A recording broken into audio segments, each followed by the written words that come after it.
सुप्रभात मेरे प्रिय विद्यार्थियों। तो आज फिर से हम खिलौने वाला पाठ का अगला भाग पढ़ने जा रहे हैं। पिछले भाग में मैंने आप लोगों को समझा दिया था कि किस प्रकार एक छोटा बच्चा अपनी माँ से खिलौने वाले के आने पर कहता है कि वो क्या क्या लेना चाहता है। तो उसी तरह से आज हम बाकी का जो हिस्सा है उसको हम पढ़ने जा रहे हैं, जो कि आज हम यहाँ से शुरू करेंगे। अम्मा तुमने तो ला करके मुझे दे दिए पैसे चार, कौन खिलौना लेता हूँ मैं, तुम भी मन में करो विचार।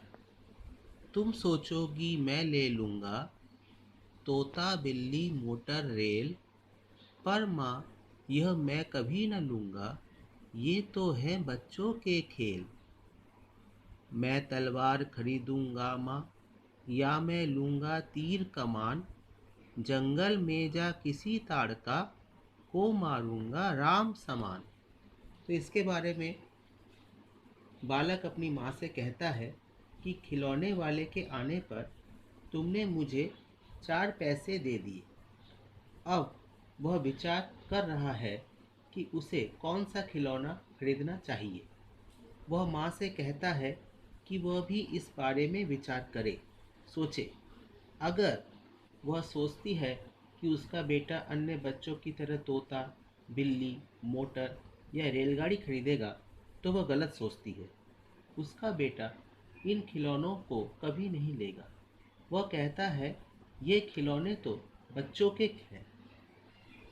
वह तो तलवार या तीर कमान खरीदेगा और जंगल में जाकर राम की तरह किसी ताड़का को मार गिराएगा। ताड़का जो थी वो एक राक्षसी थी, उसको वो मार गिराना चाहता है।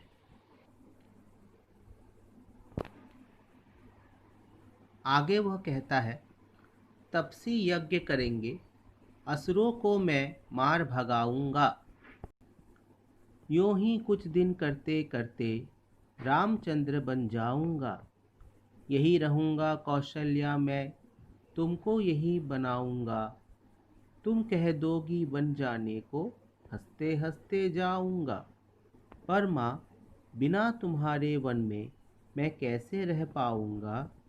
दिन भर घूमूंगा जंगल में, लौट कहाँ पर आऊंगा। किससे लूँगा पैसे, रूठूंगा तो कौन मना लेगा। कौन प्यार से बिठा गोद में, मनचाही चीज़ें देगा।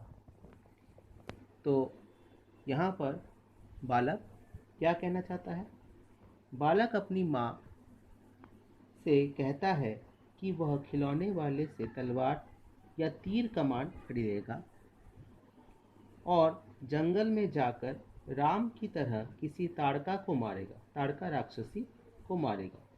वह सभी असुरों को जंगल में मार भगाएगा ताकि तपस्वी गण, मतलब जितने भी ऋषि मुनि हैं, शांतिपूर्वक यज्ञ कर सके। इस प्रकार से वह एक दिन रामचंद्र बन जाएगा और उसकी माँ कौशल्या, अगर उसकी माँ उसे वन जाने को आदेश देगी तो वह खुशी खुशी वन भी चला जाएगा।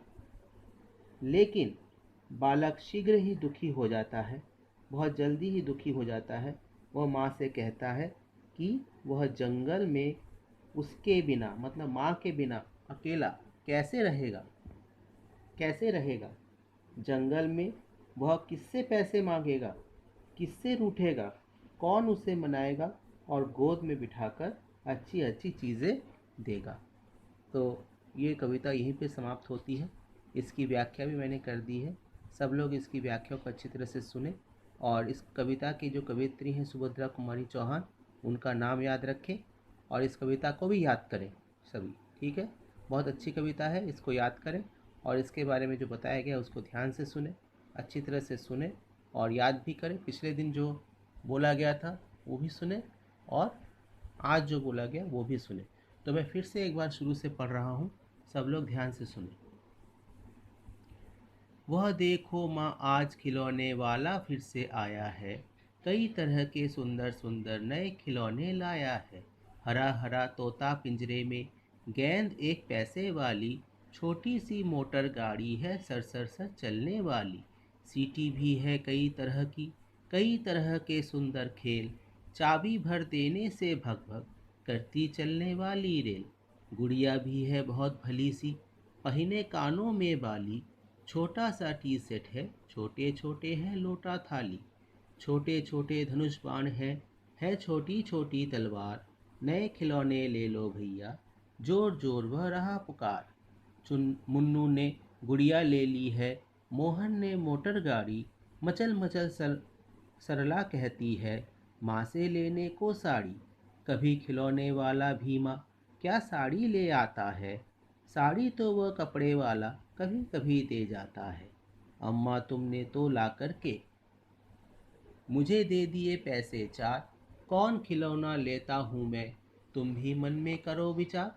तुम सोचोगी मैं ले लूँगा तोता बिल्ली मोटर रेल, पर माँ यह मैं कभी न लूँगा, ये तो हैं बच्चों के खेल।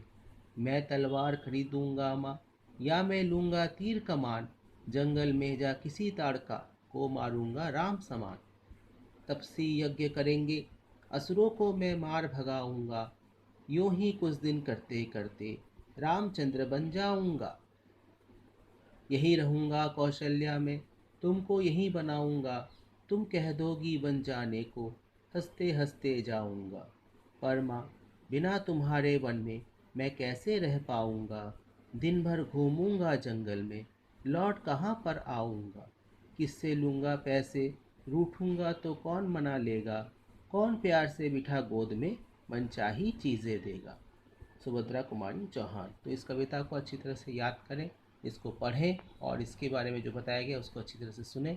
अगले दिन इसके जो शब्दार्थ हैं और जो प्रश्नोत्तर है वो भी दूंगा, और इस कविता को कॉपी में लिख भी लें, अच्छी अच्छी हैंड राइटिंग में। पूरी कविता को अच्छी तरह हैंड राइटिंग करके कॉपी में लिखें और इसको याद करें, और अगले दिन इसके प्रश्नोत्तर शब्दार्थ दिए जाएंगे जो कि PDF फॉर्मेट में होगा।